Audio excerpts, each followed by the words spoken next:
When the veteran walked onto the America's Got Talent stage that night, nobody knew that Simon Cowell's emotional armor was about to shatter into 1,000 pieces. The theater fell into an unusual silence. Not the polite quiet that precedes a performance, but something heavier. Something that made even the production crew stop moving. The man standing center stage wasn't holding an instrument. He wasn't wearing a costume. He was simply there, in his formal military dress uniform, ribbons across his chest telling stories his mouth had never shared. Simon Cowell, the judge known for his brutal honesty and ice-cold composure, sat motionless at the panel. His arms were crossed. His expression was unreadable. But something in his eyes had already changed. He was looking at this man differently than he'd looked at any contestant that season. What happened in the next 11 minutes would become the most watched moment in AGT history. And it would change Simon Cowell forever. If you want to see how one man's story can break through decades of emotional walls, subscribe now because what's coming will leave you speechless. The contestant's name was Michael Harrison. 63 years old. Silver hair cut military short. A face that had seen too much sun, too much sand, too much loss. He stood there with the posture of someone who had spent 40 years standing at attention, even though he'd been discharged 15 years ago. The audience didn't know what to expect. AGT had seen veterans before. Some sang. Some danced. Some told jokes to cope with what they'd seen. But Michael Harrison just stood there, holding a folded piece of paper in his left hand. His right hand trembled slightly as he gripped the microphone. Howie Mandel leaned forward. "So, Michael, what are you going to do for us tonight?" Michael's voice was steady, but quiet. "I'm going to read something, sir." "Just read something." The audience shifted uncomfortably. Heidi looked confused. Melby glanced at Simon. This wasn't typical AGT material. Reading wasn't a talent. It wasn't entertainment. The producers backstage were already signaling to move things along. But Simon raised one hand. A simple gesture. "Stop. Wait. What are you going to read?" Simon asked. His voice was softer than usual. Almost careful. Michael looked down at the paper in his hand. "A letter, sir. A letter I wrote 23 years ago and never sent." The theater went completely silent. "Who was it for?" Simon asked. Michael's jaw tightened. "My son." That's when everything changed. That's when Simon Cowell did something he had never done in 17 years of television. He stood up from the judges' table and walked toward the stage. The audience gasped. Producers froze. The other judges exchanged shocked glances. Simon Cowell didn't leave his seat during auditions. Ever. It broke protocol. It broke the format. But he didn't care. He walked slowly, deliberately, until he was standing at the edge of the stage, just 10 feet from Michael Harrison. And then he did something even more unprecedented. He sat down. Right there on the stage floor. Cross-legged. Like a student waiting for a story. "Read it," Simon said quietly. "We're listening." Michael's hands shook as he unfolded the paper. The letter was worn, creased from being folded and unfolded countless times over 2 decades. The ink was faded in places. The edges were torn. He took a breath. And he began. "Dear Joshua, I'm writing this from a place I can't tell you about, on a day I'm not allowed to name. It's hot here. Hotter than Texas in August. Hotter than anything you've ever felt. And it's loud. Even when the fighting stops, it's loud. The silence screams." Michael's voice cracked on that last word, but he continued. "You're 7 years old right now. You probably don't understand why Daddy had to leave.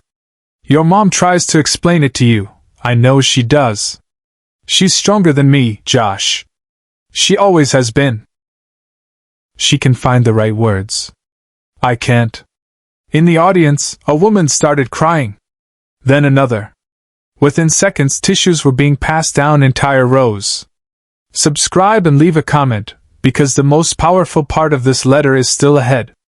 Michael continued reading, his voice growing steadier even as tears began rolling down his face. I want to tell you about the men I serve with. They're not heroes like you see in movies. They don't give speeches. They just do the job. They protect each other. We all have pictures. Garcia has 3 kids. Thompson just got engaged. Rodriguez is going to open a restaurant when he gets home. We talk about you boys. We talk about going home. Simon hadn't moved. He was still sitting on the stage floor, his eyes locked on Michael. And for anyone who knew Simon Cowell, what they saw on his face was impossible. His jaw was tight. His eyes were red. He was fighting back tears. But here's what I need you to know, Josh. Here's what I'm writing this letter to tell you, even though I pray you never have to read it. The audience held its breath. Sometimes soldiers don't come home. Sometimes the door knocks and it's not Daddy.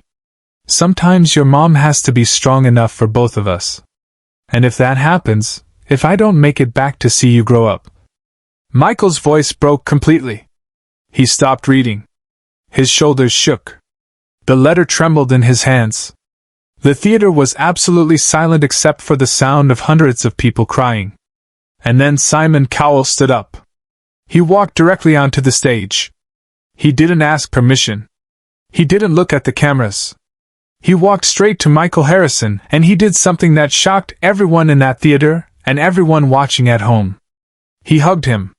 Simon Cowell, the man famous for never showing emotion, wrapped his arms around this veteran and held him while he cried. The cameras kept rolling, but nobody was directing them. The producers had stopped giving cues. This wasn't a show anymore. This was something else.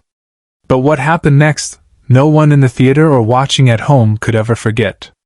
After what felt like an eternity but was probably only 30 seconds, Simon stepped back. He looked at Michael with an expression none of the judges had ever seen on his face. His eyes were wet. His voice was thick when he spoke. "Did he read it?" Simon asked quietly. "Did Joshua read this letter?" Michael shook his head. "He never had to. I came home." A wave of relief swept through the audience. People were sobbing openly now. Even Howie had his head in his hands. "But Garcia didn't," Michael continued. "And Thompson didn't. And Rodriguez." His voice broke again. Rodriguez was going to open that restaurant. He had the name picked out. Everything. Simon's expression changed. Understanding washed over his face. This wasn't Michael's letter. This was every letter. Every father, every son, every soldier who didn't make it home. "How many?" Simon asked. 17, Michael said. 17 men from my unit.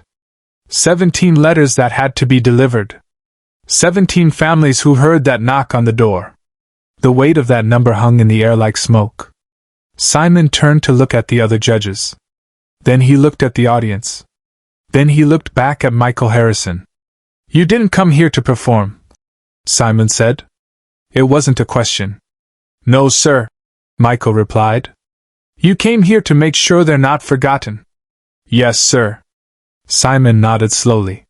He walked back toward the judges' table, but he didn't sit down. He stood there for a moment, his hand resting on the golden buzzer. The symbol of instant success on AGT. The thing every contestant dreams of. But this wasn't about winning a competition. This was about something infinitely more important. Simon looked at the other judges. Heidi was crying. Melby was crying. Howie had tears streaming down his face.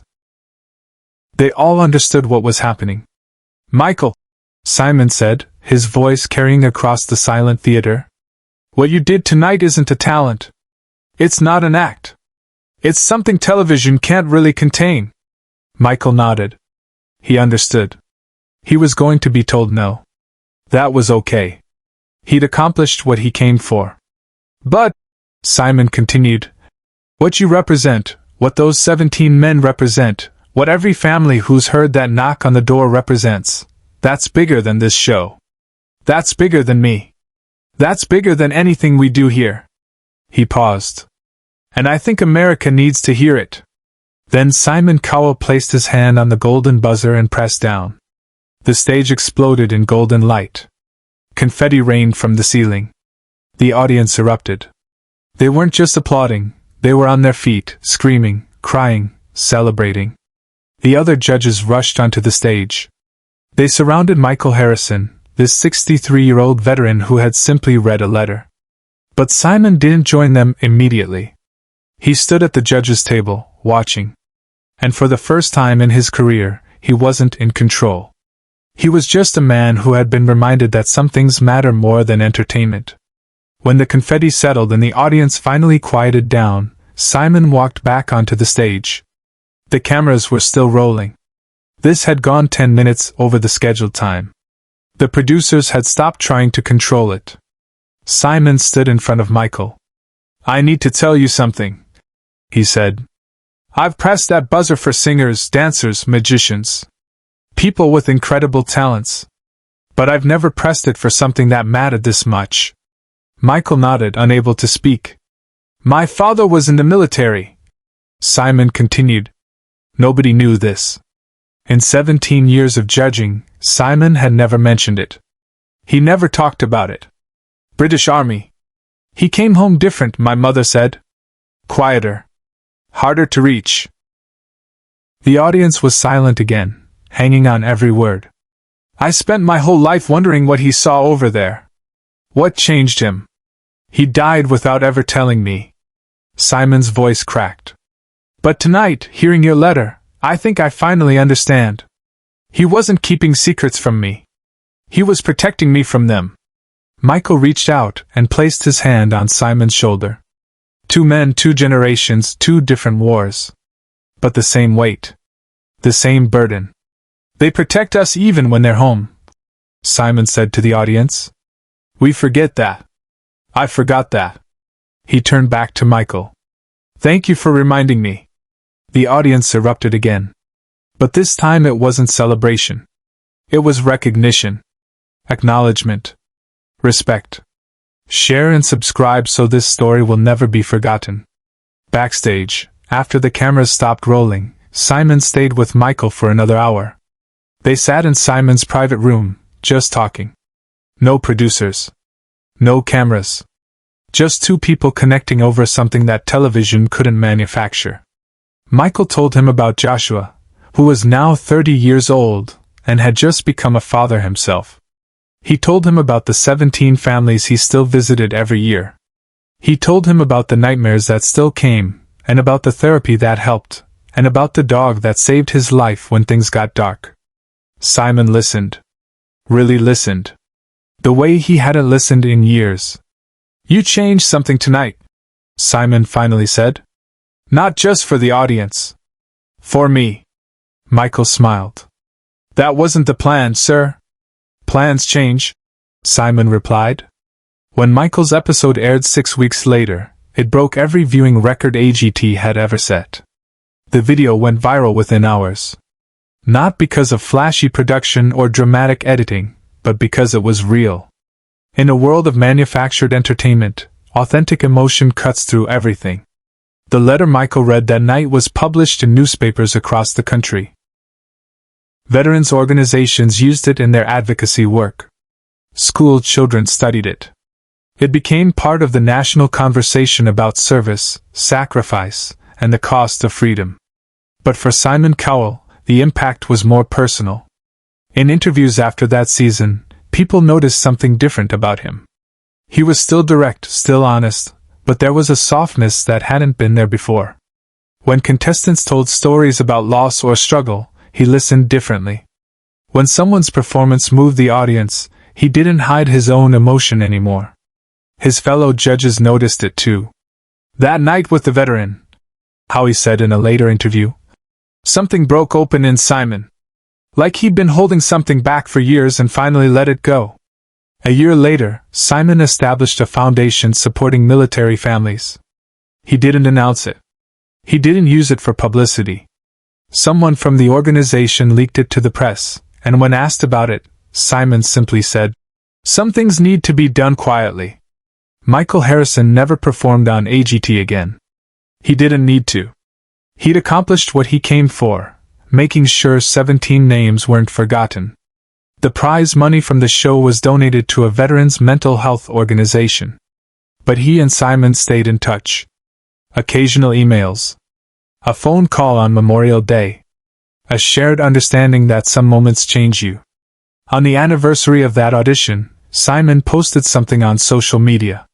He rarely posted anything personal, but this was different.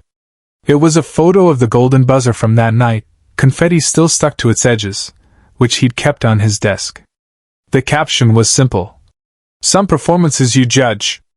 Others judge you. Thank you, Michael. The post got millions of likes. Thousands of comments from veterans, military families, and people who had lost loved ones in service. But the comment that mattered most was from Michael Harrison himself. You didn't just press a button that night, Simon. You opened a door. For all of us. That door never closed. And Simon Cowell, the man who built a career on emotional distance, learned that sometimes the greatest strength is letting your armor fall. Because on that stage, with that letter, in that moment, 17 names were spoken. 17 families were honored. And one judge finally understood what his father never could say. Some performances end with applause. This one ended with healing.